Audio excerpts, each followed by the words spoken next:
Welcome into the Hot Read podcast for Friday, January the 19th. I'm your host, Easton Freeze, director of published content here at BroadwaySportsMedia.com. We're also brought to you by the 440 Podcast Network. You can follow me on social media at Easton Freeze. I'm joined as always by producer JT, who you can follow on social media at JT_Ruhnke.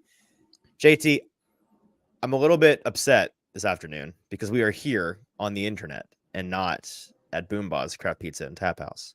I was about to say the same exact thing. You know, it's a it's a little disappointing not to be at my favorite sports bar and restaurant tonight, having some really good food and drink. But then again, I also did step out of my house earlier today because on this day of all days, I decided it was a good time to finally cancel my Planet Fitness membership that I haven't used in 7 months. And I don't know why I thought that was a good idea today, but I almost we just not hit the gym in 7 months, or are we hitting a different gym? I hit a different gym, and I've been putting on the back. I've just $15 out of my account, donating to Planet Fitness, right? I decided today of all days, where there is literally just like ice everywhere.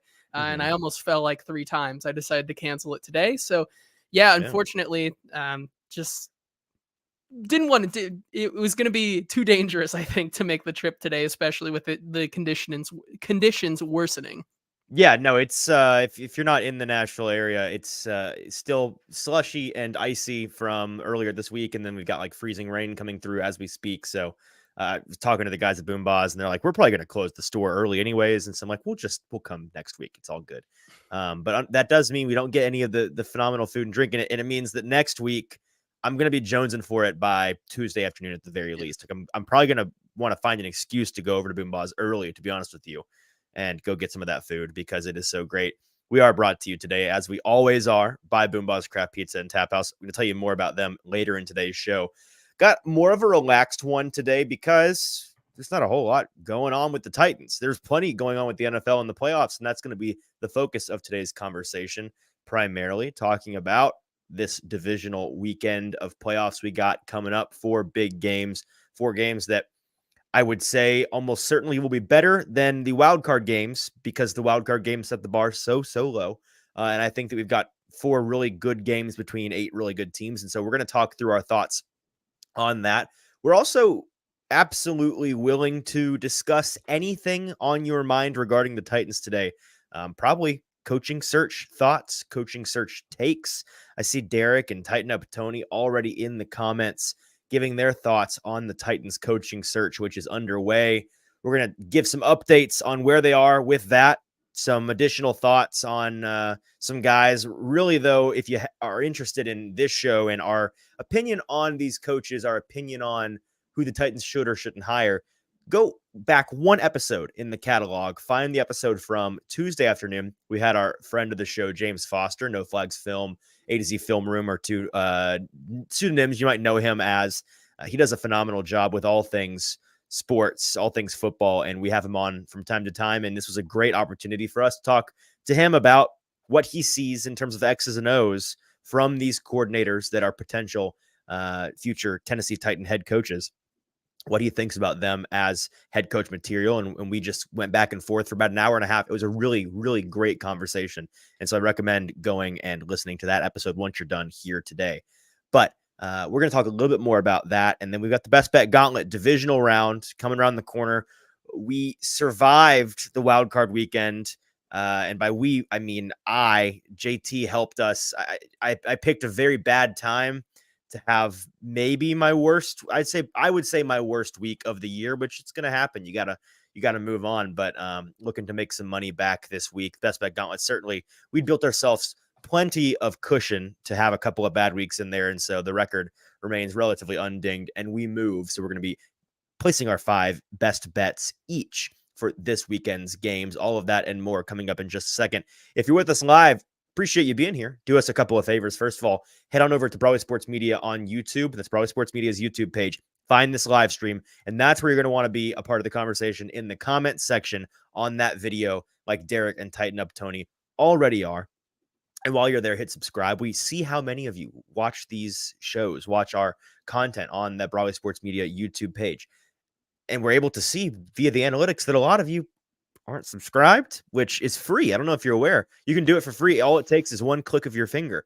And it's very helpful to us. And so I would really appreciate you doing that. And it also will help you get up-to-date notifications and alerts for when we are going live or when we have new content up on the website. So all of those good things, if you just hit that subscribe button, we would appreciate it. Okay.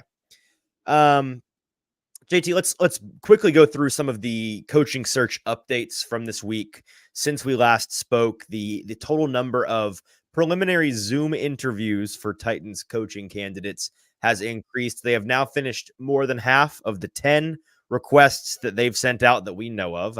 There's always a chance there are some more, but we know of 10, and they have completed 6 of those Zoom interviews. So they've got 4 to go. And we got 1 callback so far for an in-person interview that I forget. I think it's for next week or something, scheduled in the near future. But they have now virtually interviewed Giants offensive coordinator Mike Kafka, Raiders interim head coach Antonio Pierce, Ravens defensive coordinator Mike McDonald, Cowboys defensive coordinator Dan Quinn, and Panthers offensive coordinator Thomas Brown. They've also virtually interviewed Bengals offensive coordinator Brian Callahan, and he is the first of, I'm assuming, a handful of these guys who are going to be invited back for a second in-person interview coming up. People are saying he's got the upper hand. He's the leader in the clubhouse. I don't know if that's necessarily true. He was the first person to do the Zoom interview, and he's the first person to get a callback. I think that's just probably the nature of the process, and he's not going to be the only person that gets a callback. I'd imagine at least 3 or 4 of these guys do, if not most of them. Again, we talked about this on Tuesday. I don't really know what the nature of a Zoom interview even is. Like for a head coach in the one of 32 positions, one of the most coveted jobs in most exclusive jobs in the world, over Zoom, I don't really know how much ground you can cover. So I'd imagine if it was me running the interview process, I might cut 2 names from this list via Zoom and bring most of them in. You've got unlimited money and you want to get the coaching search right. So bring them in, talk to them. So that's probably going to be the case. JT, there's one guy that we didn't talk in depth about on Tuesday with James. He was I think, isn't he the most recent request? Wasn't he the last request that was made? He is. It's offensive coordinator of the Carolina Panthers, Thomas Brown, who I think at this point now, 4.5 hours ago, it was reported that he completed his virtual interview with the Titans. And he's the one that we asked James, and James really said he hadn't really gotten around to him because he is the newest candidate. He also is the one with I would say not the least experience, but his metrics, at least in what he's done in the NFL, certainly from at least an offensive coordinator's perspective, and also just in the league long term, it's not really as sufficient as some of the other candidates. Well, and we joked about this on Tuesday. So much of the media and public perception around these coaching hires is reductive to the point of being, did this guy's side of the ball do well in 2023? Yes or no? If yes, good coach. If no, bad coach. Which you understand, and that's certainly a part of it. We talked about, I've already forgotten his name, Brian Johnson. Is that the Eagles OC? Yeah, Brian Johnson is a guy that we've written off pretty much. I mean, you and I have, at least, because of the way that his offense didn't succeed this year, because of the way that the actual X's and O's that he puts together on Sundays is limited, to put it kindly. I'd also throw Dan Quinn in there as well. Sure. Yeah, exactly. Micah Parsons merchant, Dan Quinn. So that's part of it.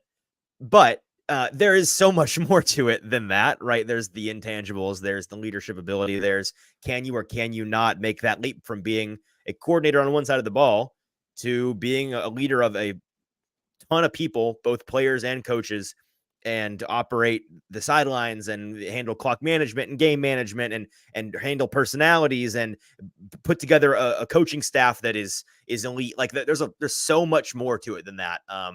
That being said, the reason why a lot of people are not talking really much about Thomas Brown is because that very reductive association for him is being associated with the offense on the worst team in the league. One of the worst sides of the ball in the entire league. But as some folks who have white knighted for him a little bit, like our buddy Zach Lyons, who makes some very good points in defending Thomas Brown as a legitimate candidate that should be given a real good look. It's not as simple as he was the OC for the Panthers. The Panthers offense was bad. Therefore, Thomas Brown is bad. He did not. First of all, it wasn't his scheme. It was Frank Reich's scheme. It was Frank Reich's playbook.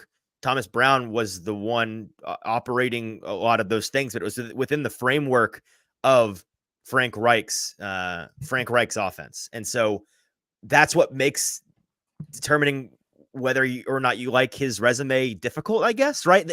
That he doesn't have you texted me this earlier where it's very much a what is it you say you would do here? Like what exactly would you say you do here situation with Thomas Brown, because he's both not a guy that has called plays and not a guy that's like known for scheming up things behind the scenes during the week. So what do you point to?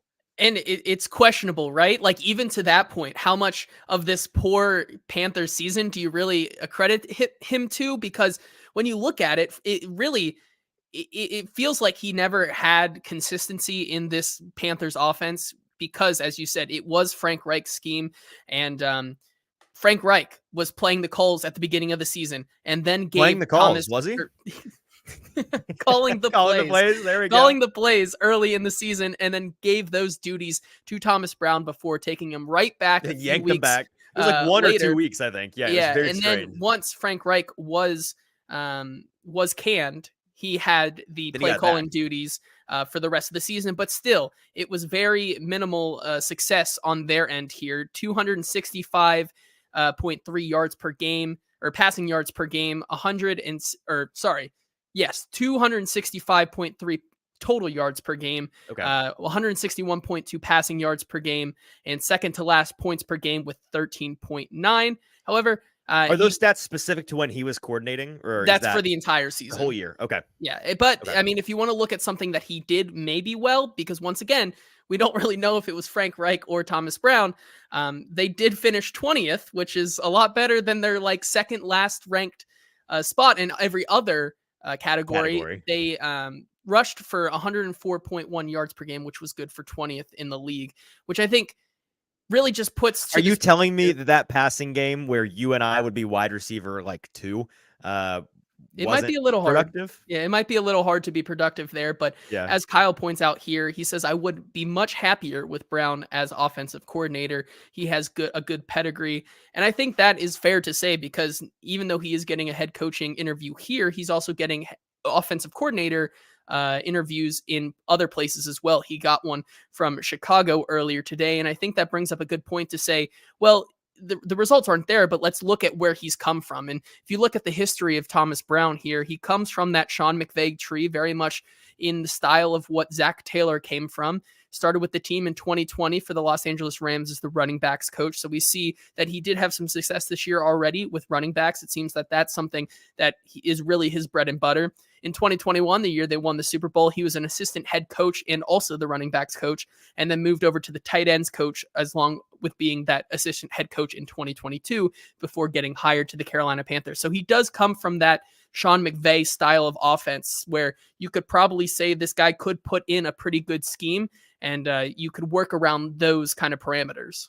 Apparently McVay, by the way, is a guy ever since he's left that Los Angeles coaching staff. McVay is somebody that has practically been begging Thomas Brown to come back in some capacity. I do love in general when on your resume you have a couple of years of assistant head coaching under your belt. That's not something, because a lot of people look at assistant head coach and you're like, what, okay, what does that mean?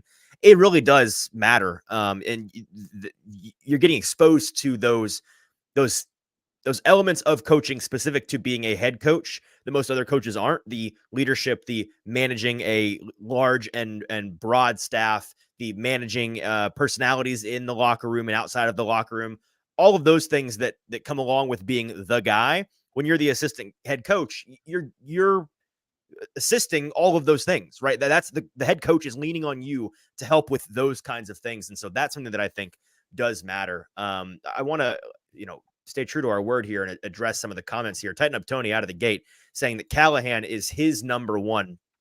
A lot of love for Callahan this week. I get it, man. Callahan, I like him a lot as a candidate. I think that it makes a lot of sense considering he's an offensive guy. He's got a really nice track record with the Bengals and the things that he's done with Joe Burrow. The thing about him that I love the most is, and we talked about this on Tuesday, the fact that he has been a integral part of helping that Bengals offense reinvent themselves like 2 or 3 times in a 4-ish year span with Joe Burrow at the helm. He's also been a big part of helping that team still hum is maybe strong. Still run without Joe Burrow in the lineup. You know, you get Jake Browning in there, and they're still a very competent, feisty team. And then you hear nothing but glowing reports from him about him, rather, from folks that covered him in the media, as well as the head coach he worked under, Zach Taylor. I saw some really nice things said about him today from Zach Taylor, and then T. Higgins very early on in the process talking about how he essentially can't say enough good things about his coach Brian Callahan. As Alex says, give me Callahan and go get T. Higgins to make him happy. I'm afraid it's probably not going to be up to T. Higgins, as he's almost certainly going to get franchise tagged from what I'm hearing. But you know what? That certainly doesn't hurt. In terms of guys he can bring, an actual reasonable question mark there, and something I'm sure that they're discussing in the meetings with him, in the interviews with him. Hey, your dad is pretty good. Bill Callahan. I like what he's done as an offensive coach, but in particular, an offensive line coach. He's currently the offensive line coach with the Browns, also in Ohio. No idea whether or not he would follow his son to, coach under his son if he were to come to the Titans. But if you could get Bill Callahan, offensive line guru, on the staff, that is a nice little sweetener in that package deal. So I don't disagree with the Callahan love at all. Derek says that Bobby Slowick, Ben Johnson, or Brian Callahan, and he is a happy Titans fan. I think that one of those things is realistic, one of those things is possible, and one of those things is unlikely. You can determine which one I'm talking about. Kenneth is here. Appreciate Kenneth being, as he always is. Kenneth, a lifer on the Hot Read podcast, sending in a few questions before leaving to make family dinner. Do you think the Titans coach is among these 10, or is there a hidden candidate you'd like to see? No, I think he's absolutely among these 10. There are hidden candidates. I mean, we talked about it on Tuesday. There's a couple of candidates that I wish that they would include at this point in the process. You say hidden. Maybe there are some guys that we don't know about. I'd be surprised. And if there are, I'm not sure who exactly they'd be. But in terms of adding guys to the list that aren't currently on the list, I think that they're moving forward and they're going to narrow it down, whittle it down with these guys. Kenneth also says, what is the most important staff hire to you if it's an offensive coach that they hire, O-line coach, defensive coordinator, or something else? The most important hire to me is really large. It's largely dependent on who the offensive coach is. If you're hiring an offensive coach, if you lucked into a Ben Johnson, for example, or a Bobby Slowick is the guy that your team goes with, and there's somebody that's going to want to call the plays, then that changes my mind a little bit. Then I might think, okay, maybe it's offensive line coach, maybe it's defensive coordinator, because I do think that there's some modernization that can go into this Titans defensive philosophy, defensive scheme. I think that there are some things that they can do to stick with the times and be creative and put some sometimes insufficient players in better circumstances and better situations to succeed. So that's a rabbit hole I'm trying not to go down, obviously. But I think that there is some work that can be done there. So defensive coordinator would be a big one if your head coach is going to call plays. But if you get a Callahan, or if you get a defensive coach, or you get a CEO style coach who's going to be involved in everything, I think it's offensive coordinator, right? You've got a young quarterback. You've got some young pieces on offense. You're going to be adding some big pieces on offense this offseason, assuming that's what they do with a lot of their money and draft picks, which they're almost certainly going to have to. You need the dude at offensive coordinator. And I think that is easily the number one position for me. The thing it's the thing I'm most interested in at the very least. And so we'll see that as we go down the road here. What else in the comment section today? Derek saying that I want a coach that's going to move us out of the 1980s style offense into the new NFL. I think in general that was overblown a bit with Vrabel and his tenure, but I 100% get where you're coming from. I 100% understand that there are those weird quirks, cliches about the Titans, but cliches are often, based, maybe cliche is the wrong word, but it's like satire that is based very firmly in reality.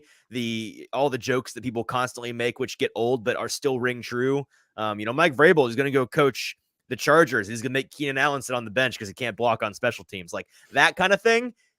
I'm also excited to cover a team that's not doing that kind of thing, that is maybe going to utilize a Kyle Phillips as a slot only guy because he's very good in the slot, and not, make him inactive on game days because, well, he can't field punts and he's not going to be a gunner on special teams, so we can't utilize him. Like, that really started to grind my gears towards the end of the Vrabel tenure. That kind of thing I'm about. I'm not as hardcore into I hope they just spread it out and become a crazy pass heavy.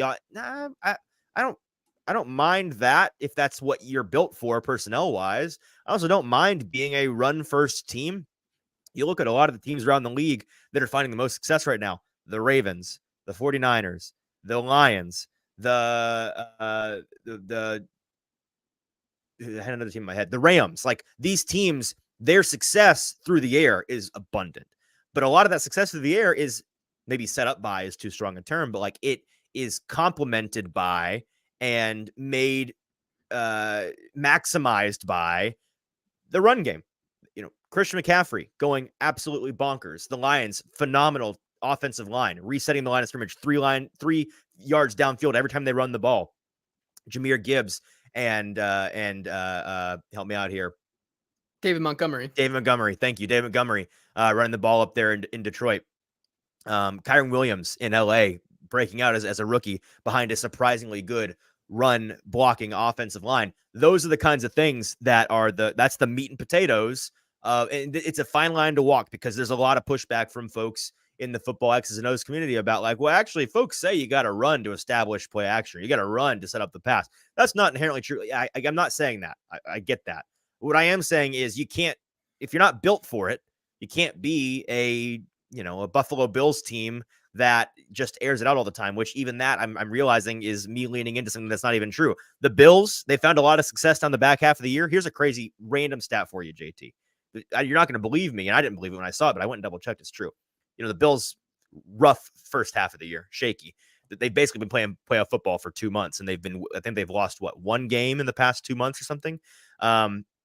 During that time, since week 9 or something, around midpoint of the season, since the midpoint of the season, they are the most run heavy team in the league, in the whole league. They are passing the ball. I think off the top of my head, it's like 52.4% of their plays are designed pass plays, which is 32nd in the league for designed pass play rate.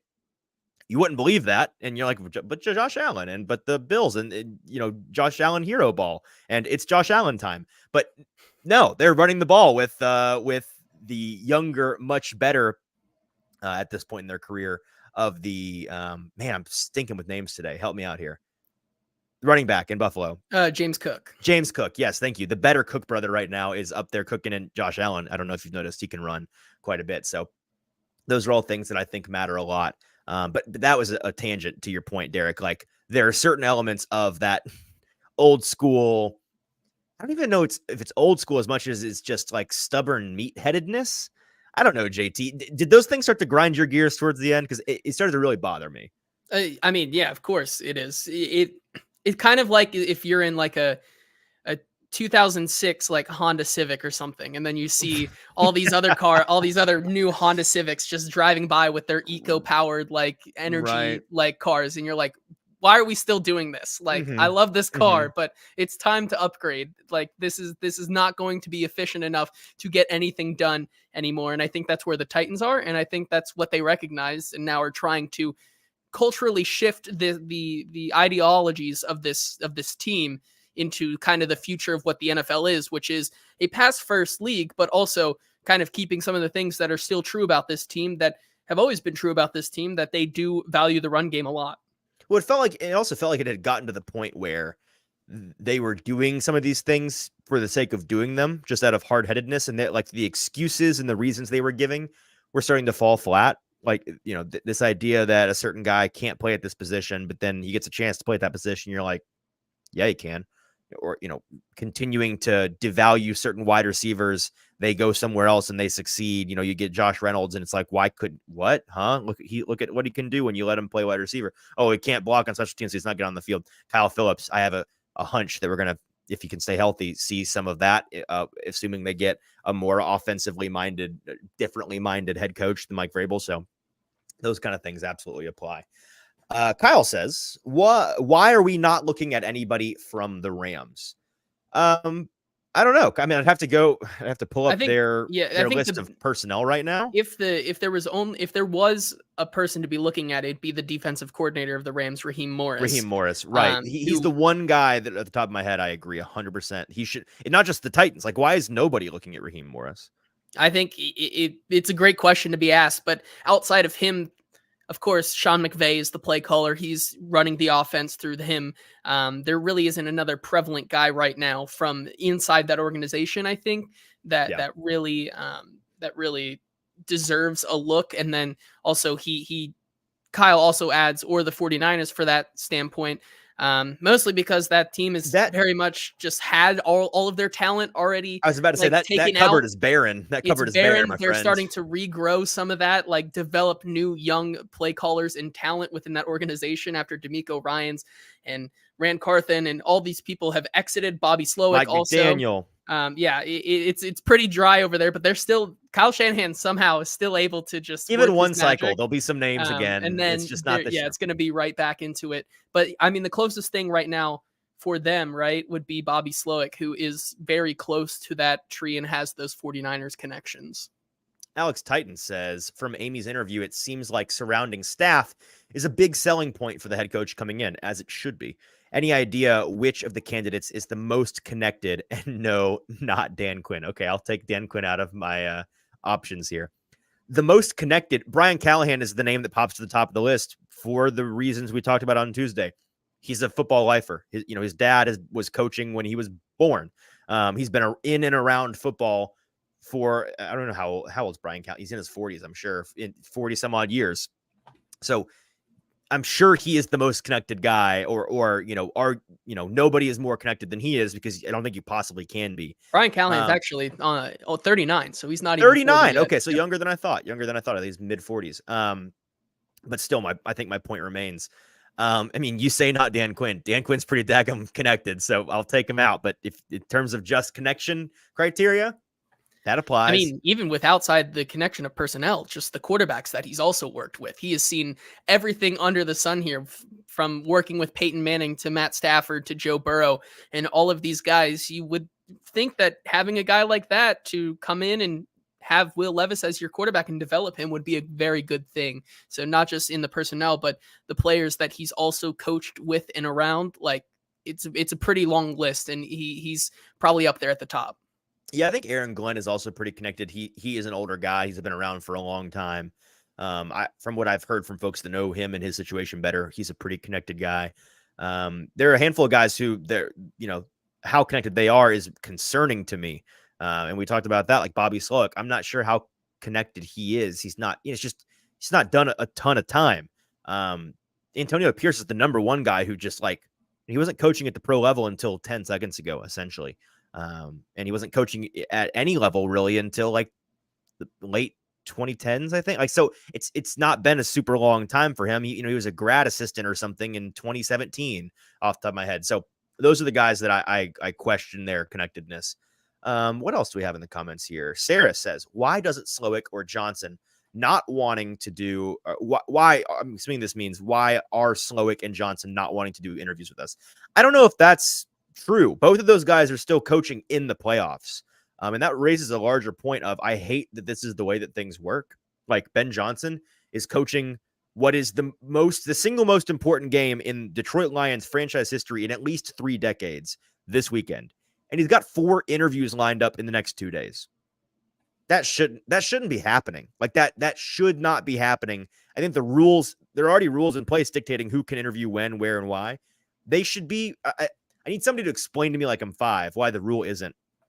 The hiring process is frozen until X date. And if you're coaching in the playoffs, you are not eligible for interview until you're not coaching in the playoffs. Like, that seems really simple to me. Am I missing something here?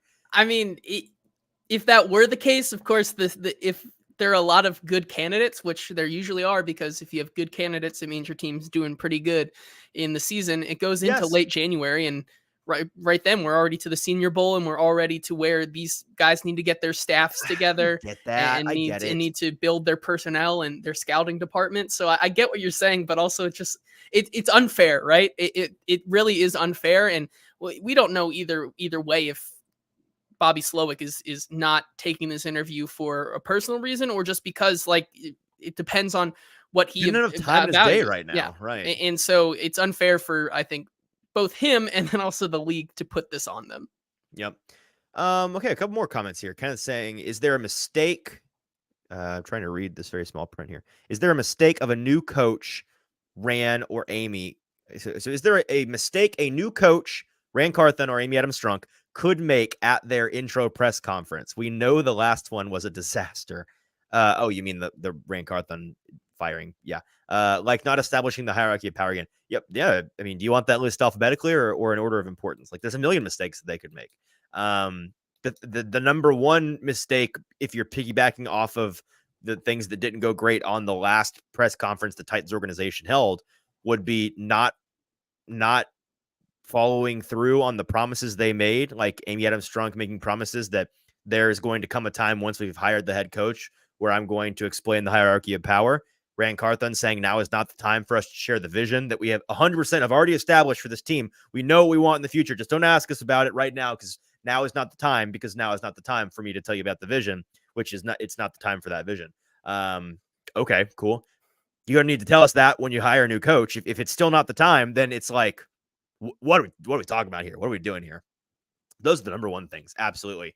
Let's see. Roshan saying, no strong feelings that Slowick is the guy, but I badly need people to stop latching on to his run pass rate. The Texans also threw the ball on first down at the highest rate in the NFL.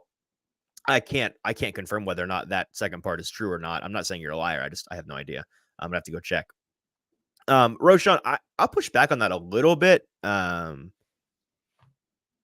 run, you can't overlook the run pass rate when he was in fact run passing at a super high rate. And the reason why I'm pushing back on that stat, I'm happy to be proven wrong, but JT, I feel like we've been talking about how their first down run rate was pretty high this year, which it can't be high and also them be the number one highest rated passing on first down. Like, I'm not sure that's true.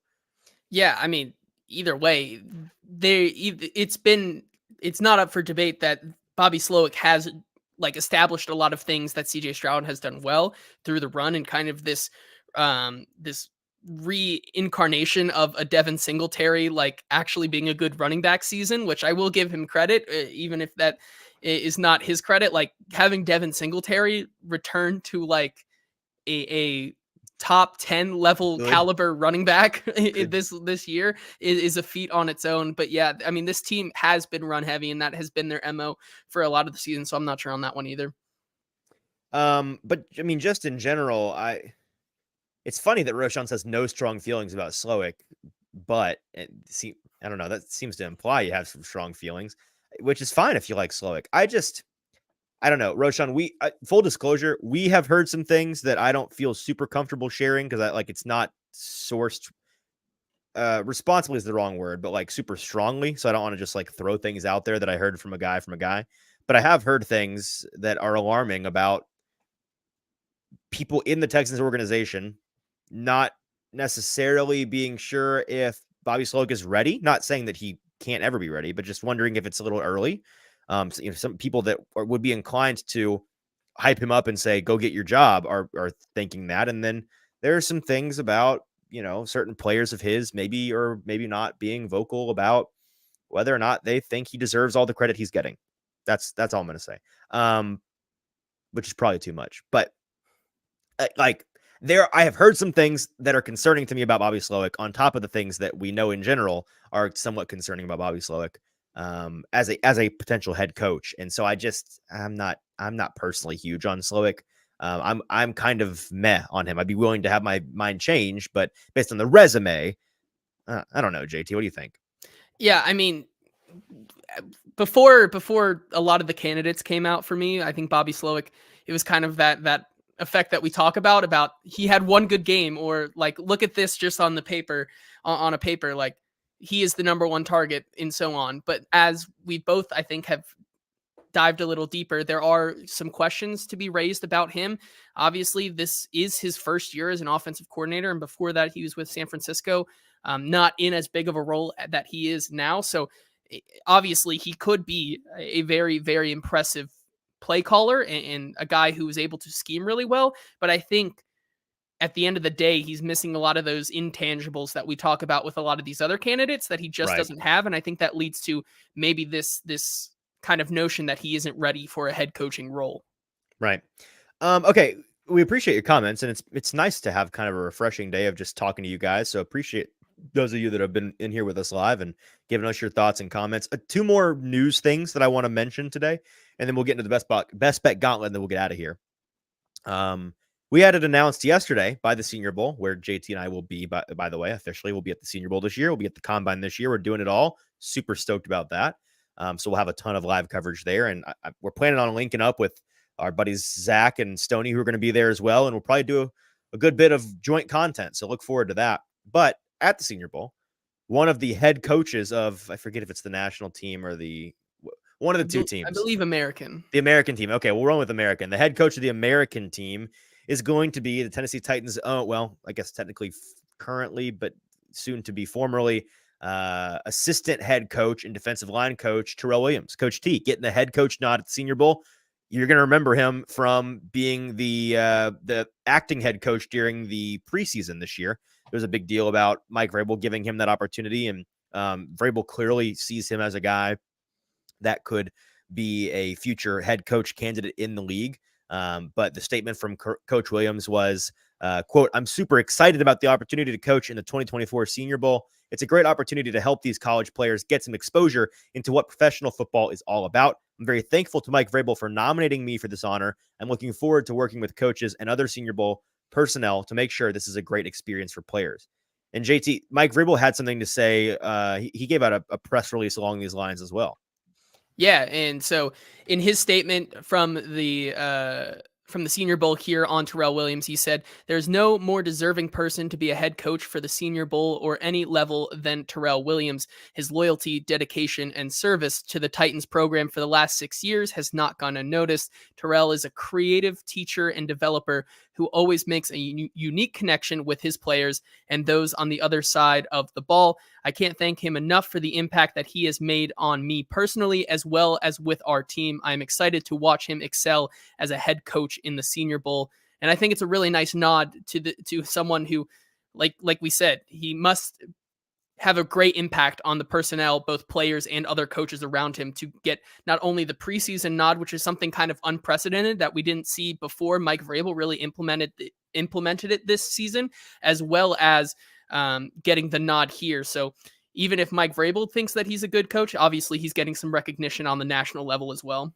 Yeah, I'm stoked for Coach T to get the nod. I'm stoked to get to talk to him about it when we're down there. Very cool. Speaking of Mike Vrabel, by the way, some folks were dancing on his grave the past couple of days, even this morning. Yeah, Mike Vrabel, how could you fire a guy that's going to get so many interviews? Look around. He's not getting any interviews. And then 10 seconds later, it was announced that Mike Vrabel is in LA today, or I guess was in LA perhaps, to interview for the Chargers head coach, per sources. It's the first no interview for Vrabel. It was also reported along with this news that there is interest from the Falcons and Seahawks, Falcons and Seahawks to be interviewing Mike Vrabel for their head coach openings in the future. So I'm excited. Listen, I personally would like Vrabel to get another job this year. I like to see him in a different organization so that we can see how similar or dissimilar it looks to the way that he ran things in Tennessee. I think he's a good coach. I think he's one of the 32 best coaches in the league. In the world. I think that he should be a head coach somewhere. And I think it's just good for the NFL. Like, he's a personality. He's a character in the NFL story that shouldn't, like, I don't want to see it written off. I don't want to see it fade into the background. I still want main character Mike Vrabel, because it's awesome. It makes for great content and it makes for a lot of entertainment, like for me personally. So I hope he gets a job. I'm not sure he's going to this year, but I think eventually he'll coach again. Yeah, I think I'm with you. Either if it is in this season with an NFL team, maybe even down the road with a college team, it is something that is nice to see. And I think personally, I think with the Chargers, it'd be a really nice fit. We always talk about how Vrabel does more with less, and currently this Chargers team does have less. So it'd be really interesting to see him with Justin Herbert and trying to make, using your term, chicken salad out of chicken. You know what? There Bingo. you go. That's the bingo, one. bango. So yeah, I think it'd be really nice for him to either get a job with the Chargers or maybe even Seattle. I think those are two good landing spots. All right, let's move on to the best bet gauntlet. As Alex Titan says, I'm ready for the Titans to finish up their head coaching search because it's mock draft season, baby. He can't wait to see Easton's mock V13. I'll be honest, I'm the like I don't like this time of year when we're doing this. Like I want to get to the offseason stuff. I want to talk free agency. I want to talk draft, and we're getting really close to that. So I'm biding my time. I'm excited for that. Let's do the best bet gauntlet. Let's talk about last week real quick. Tough scene for your boy. 1-4 on the week. A couple of those were bad reads. A couple of them were really bad beats. I feel like I had the wrong read on. I took the Dolphins spread.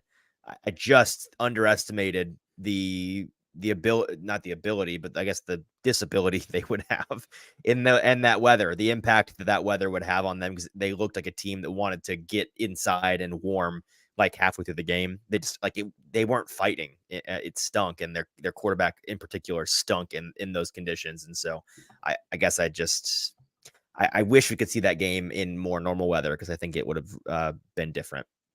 I think the Travis Kelce read was right, because he was dropping everything and very bad for a long time. And then he had a couple, the Dolphins defense screwed me by just not tackling him a couple of times. And he had 2 or 3 massive break off runs. And so I don't know. 1-4 sucks, but luckily JT, you went 4-1. And so we go 5-5 on the week. And so we move, we ball, who cares?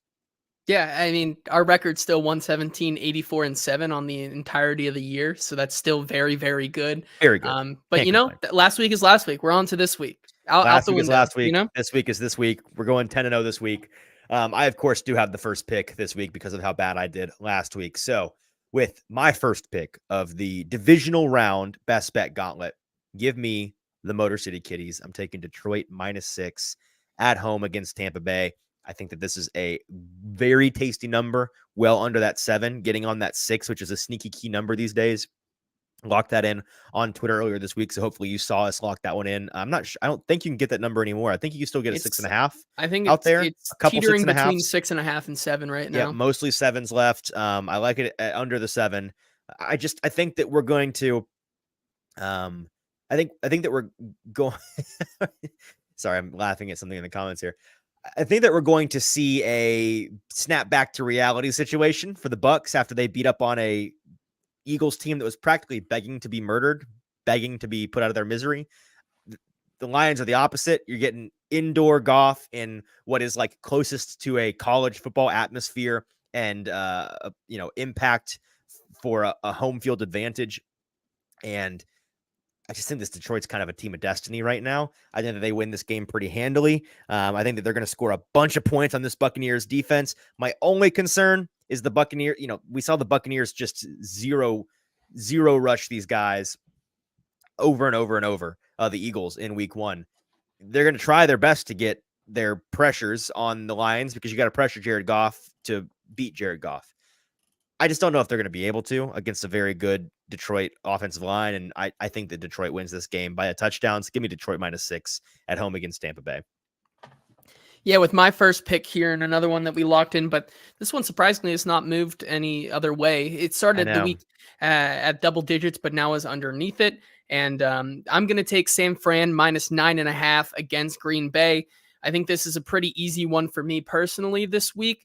Loved Green Bay last week against that Dallas team, but now they have to go out to San Francisco and play this team that's on extended rest. Kyle Shanahan's going to have this team ready.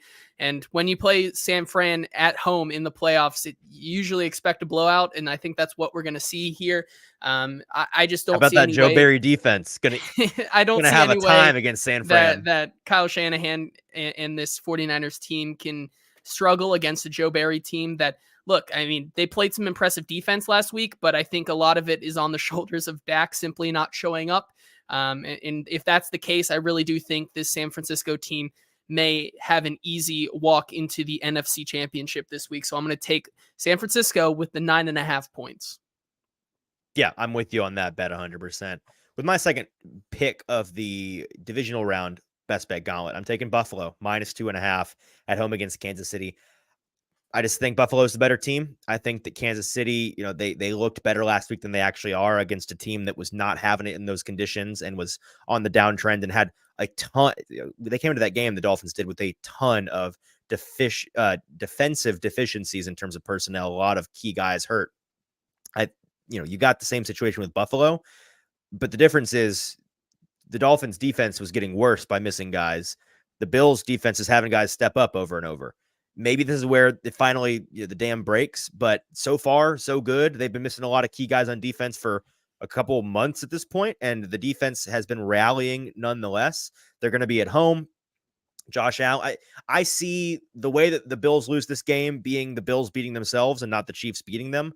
I think that the Patrick Mahomes carry job in terms of their passing game and just their offense in general hits a wall here, and some things there get exposed, and he's not able to be the superhero that he's going to try to be. And so I just think that the Bills are the better team here. And if you're giving me under the field goal, I think they win by a field goal. So give me the Bills -2.5 at home against Kansas City.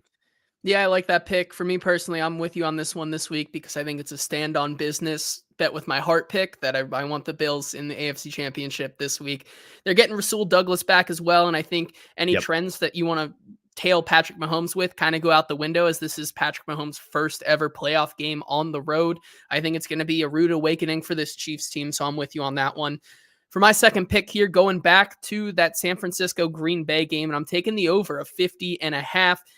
Kind of the same thing, same process that I just said with taking this San Francisco spread as well. This is a team that, when at home, loves to beat down on their opponents, and I think they're playing an opponent in Green Bay with Jordan Love, who has the hot hand right now. So I think they're going to still be able to score some points, but this San Francisco team is just too good right now. They're too efficient on offense. So I'm taking over 50.5 in what I think should be a game where San Francisco gets over 30 points. Yeah, I could see this game being in the upper 60s, lower 70s total. I think you could have a proper track meet in this one. And so I'm with you. That was one of the first picks you stole from me this year that I was viscerally upset by. I wanted that number badly, so I'll be betting it myself. My third pick of the divisional round best bet gauntlet, I'm taking a prop. Give me Chris Godwin over 22.5 yards, longest reception. I think his longest reception is going to be north of 22.5 yards for two big reasons. Number one, last week, I was surprised when I heard this statistic, but it's true. Baker Mayfield, 1/3 of his throws last week against the Eagles were 20 plus yards downfield. They were airing it out. Now, he wasn't connecting very well. It was masked by the fact that the Phillies defense was awful, so they were moving the ball anyways. But on those deep throws, they weren't connecting very well. And I think that's going to change this week. I think that you're going to see it with Chris Godwin, who is a big deep threat for them, a big yak threat for them as well. He has gone over this number for long receptions more times this year than he has not. And the second big reason is the guy that I think is going to be having to defend Chris Godwin this week is Kindle Vildor, a guy that I just think is one of the worst cornerbacks in the league. Another stat that I found on Kindle Vildor, he is allowing 22.8 yards per reception on average. For every reception he's allowing as a cornerback, they are averaging 22.8 yards. So that right there, that is north of the number that I need. I think that you're going to see this for Chris Godwin pretty early in the game, whether it's a running catch or it's a big ball over the top that connects. I like this number a lot. Give me Chris Godwin over 22.5 longest reception rather. Kindle Vildor, Titans legend. I Titans like that legend, one Kindle right Vildor. there. Of course. Right. Titan How legend. far we've gone that Kindle Vildor is going to be playing in a divisional game when he was in training camp Very meaningful this off stats. season. Yes. Yeah. With my next pick here, I'm taking Houston plus 9.5 against Baltimore. And while I do think Baltimore is going to win this game, this is a pure trend play for me. And just looking at Lamar Jackson and what he does in the playoffs. Currently, these are Lamar Jackson stats as follows. He's 1-3 straight up and against the spread in the playoffs.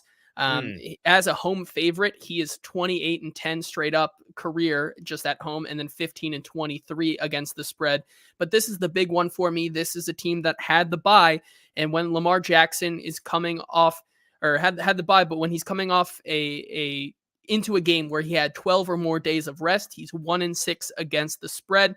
I expect the Ravens to win this game. However, I'm definitely calling in a CJ Stroud backdoor cover as they scrap and claw trying to get back into this game. So I'm going to take Houston with all those points. Well, and just in general, it's a low total game, big spread. Typically, taking the dog in those points is a good bet. So I can't really complain with you on that one. With my fourth pick of the divisional round best bet gauntlet, taking Josh Allen over 43.5 rushing yards. Very simple handicap on this one. The last two playoff games he's played, last week an actual playoff game, the week before a de facto playoff game with the Dolphins, he has cleared this number very handily. And I went and looked at the splits for him in the playoffs. Josh Allen does often in the playoffs say it's Josh Allen time and put on his Josh Allen superhero cape and put his body on the line to try to do anything he can to win the game. He's averaging in his career in 9 playoff game appearances, 54.5 rushing yards per game, that's 11 yards over his rushing expectation in this one. I think over 43.5 is a very sound bet. I went back and forth on whether or not I wanted to bet the Mahomes over or the Allen over. I kind of like both, but I like the Allen one a little bit more. So I'm going to Josh Allen over 43.5 rush yards. Yeah, with my next pick here, I'm going to finally take one of my props here, and I'm going to go Amon-Ra St. Brown over 91.5 yards receiving. Big number. It's a big number, Woo! But here's why I think this one has a really good chance to hit here. They're playing the Buccaneers, who are allowing 36 pass attempts per game. That's the 6th most. They're also allowing 179 wide receiver yards per game, which is 4th most. And teams are passing against them at the 9th highest rate in neutral situations. So I think Amon-Ra St. Brown in this game, he is the de facto one. He is going to get fed the ball a lot this week against a Buccaneers team who kind of just let Devonta Smith just have whatever he wanted last week. I think the same is going to happen this week. And Amon-Ra St. Brown has quietly put together a really impressive season. He's gone over this number 8 out of 9 games this season at home. I think it's a pretty surefire bet for me that he's going to have another big day. So I'm going to take the over on his receiving yards. With my fifth and final best bet gauntlet divisional round pick, I'm taking Devin Singletary under 16.5 receiving yards. Very simple handicap on this one as well. Noah Brown, receiver for the Texans, went to IR this week. That has inflated the market on the Singletary receiving yards. Also, the weather playing a factor. People thinking cold weather, windy, going to be dumping it off a lot. I just don't see it. I think it's too big a number, so I'm taking the under here. You go and you look at the number of times Singletary this year has bested this number in 17, well, I guess now 18 games, including the playoffs. He has been north of 16.5 receiving yards 3 times in those 18 games. And so I just don't think that's going to happen. It's not like Noah Brown was playing a ton of meaningful snaps in last week's game anyways, and he was well under the number. I think he had like 3 total receiving yards last week on 1 or 2 receptions. And I think it's going to be a lot of the same in this one. So give me Devin Singletary under 16.5 receiving yards. Yeah, and with my final pick here, going back to that Baltimore-Houston game, I'm going to take the under 43.5 points total in this game here. This one also, just a lot of trends in this one. Lamar Jackson in playoff games also is 4-0 to the under. So when he plays in these games, he's not the Lamar Jackson that we see a lot from the regular season. It's also a low total game with a high spread here, which means I think that this is a game where either one of these teams take care of business or it's a defensive bout to the end here. I think when you factor in the weather this weekend as well, this is a game that I could see end 20-13, and the Ravens kind of get away with one here as they take care of business and move on to what's really going to matter, which is next week's game for them. So I'm going to take the under 43.5. All right, so that's our week. It's muscle memory. It's not a week. It's a divisional 20. round. It's our divisional round. It's our week 20, right? Yeah, it's our week 20 best bet gauntlet, divisional round best bet gauntlet. In review, JT has taken a couple of sides. San Fran -9.5 at home against Green Bay, and Houston +9.5 on the road at Baltimore. Two big numbers. His total is Baltimore at Houston, under 43.5 at Baltimore at Houston, and then a couple of props. Amon-Ra St. Brown over 91.5. I'm so dumb. I read these out of order. We're going to pretend I didn't just say these things. Let's start over because I just said that in the most confusing possible way. Okay, don't cut this. Don't cut this. Don't cut this. This deserves to be aired. Here we go. Sides. San Fran -9.5 at home against Green Bay. Houston +9.5 at Baltimore. Two totals under 43.5 in Baltimore at Houston and over 50.5 in San Fran at home against Green Bay. And then a prop, Amon-Ra St. Brown over 91.5. There we go. Good job, Easton. Easton's bets this week. Two sides, Detroit -6 at home against Tampa Bay and Buffalo -2.5 at home against Kansas City. And then three props, Chris Godwin over 22.5 longest reception, Josh Allen over 43.5 rushing yards, and Devin Singletary under 16.5 receiving yards. All right, that is our best bet gauntlet for the divisional round, and that is our show. Appreciate everybody tuning in with us today, having a conversation with us about the Titans coaching search. Hope you guys enjoyed the divisional round of the playoffs. Hey, check out Boombox Craft Pizza and Tap House, our wonderful and amazing sponsor, who will be live. We will be live back in Spring Hill next Thursday, as long as the weather does not go crazy again. Looking forward to that. It's a phenomenal place. 3 locations in Middle Tennessee, East Nashville, Murfreesboro, and Spring Hill, which is our home location where we do our Thursday shows live. Check them out, whichever one is nearest you. I promise you won't regret it. Make sure you're subscribed to us on Broadway Sports Media's YouTube page. Follow us on social media at Hot Read Pod on TikTok, Instagram, and Twitter. For producer JT, I'm your host, Easton Freeze. This has been the Hot Read Podcast. We'll talk to you again next week.